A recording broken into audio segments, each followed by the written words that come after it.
हिमाचल विधानसभा से के मानसून सत्र का पहला दिन ही ऐसा रहा जिसने साफ संकेत दे दिए हैं कि आने वाले दिनों में सदन के भीतर सत्ता पक्ष और विपक्ष के बीच टकराव कितना तेज हो सकता है। सवाल यह है कि क्या चुनावी गारंटियों का मुद्दा इस पूरे मानसून सत्र में कांग्रेस सरकार के लिए सबसे बड़ी चुनौती बनने वाला है। क्या 5 लाख सरकारी नौकरियों का वादा एक बार फिर हिमाचल की सियासत के केंद्र में आ गया है? और सबसे बड़ा सवाल, क्या सदन में लगातार हो रहे हंगामे के बीच सरकार और विपक्ष जनता से जुड़े मुद्दों पर गंभीर चर्चा कर पाएंगे? दरअसल मानसून सत्र की शुरुआत से पहले ही भाजपा विधायकों ने विधानसभा परिसर में कांग्रेस सरकार के खिलाफ मोर्चा खोल दिया। विपक्ष लॉज के बाहर भाजपा विधायक हाथों में तख्तियां और बैनर लेकर पहुंचे और सरकार के खिलाफ जमकर नारेबाजी की। भाजपा ने कांग्रेस सरकार को उसके चुनावी वादों की याद दिलाई। विपक्ष का मुख्य निशाना रहा रोजगार की गारंटी। भाजपा का आरोप है कि कांग्रेस ने विधानसभा चुनाव से पहले प्रदेश के युवाओं को हर साल 1 लाख नौकरियां देने और 5 साल में कुल 5 लाख रोजगार उपलब्ध करवाने का वादा किया था। विपक्ष अब सरकार से पूछ रहा है कि इस वादे का क्या हुआ। यानी मानसून सत्र की शुरुआत में ही रोजगार बनाम चुनावी गारंटी का मुद्दा पूरी तरह गर्मा गया। भाजपा नेता और विधायक रणधीर शर्मा ने सरकार की नीतियों और चुनावी वादों को लेकर सवाल उठाए। उनका कहना है कि बेरोजगार युवाओं से किए गए 5 लाख रोजगार के वादे पर सरकार को जवाब देना चाहिए। लेकिन कहानी सिर्फ सदन के बाहर तक सीमित नहीं रही।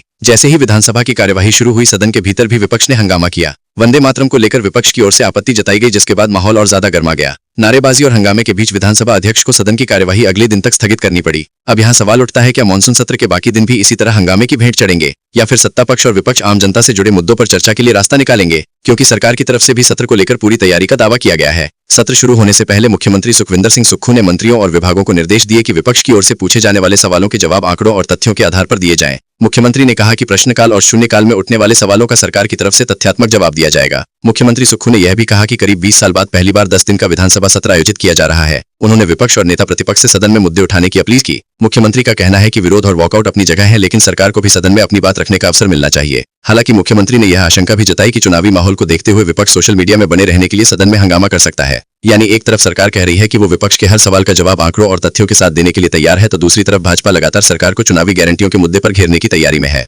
ऐसे में आने वाले दिनों में विधानसभा के भीतर रोजगार, चुनावी गारंटियां और सरकार की नीतियां सबसे बड़े राजनीतिक मुद्दे बन सकती हैं। अब देखना दिलचस्प होगा कि क्या सरकार विपक्ष के सवालों के ठोस आंकड़ों के साथ जवाब दे पाती है। क्या भाजपा 5 लाख रोजगार के वादे को लेकर सरकार पर दबाव और बढ़ाएगी? और क्या मानसून सत्र में जनता से जुड़े मुद्दों पर लंबी और गंभीर बहस होगी, या फिर सदन में हंगामा ही सुर्खियां बनता रहेगा? फिलहाल पहले दिन का घटनाक्रम यही बताता है कि हिमाचल विधानसभा का ये मानसून सत्र बेहद गर्म रहने वाला है। आप देखते रहिए हिमालयन 24 न्यूज। मैं हूं संजीव कुमार। अगर आपको हिमाचल प्रदेश की हर बड़ी और महत्वपूर्ण खबर तथ्य के साथ चाहिए तो हमारे चैनल को जरूर सब्सक्राइब करें और खबर को ज्यादा से ज्यादा लोगों तक पहुंचाएं।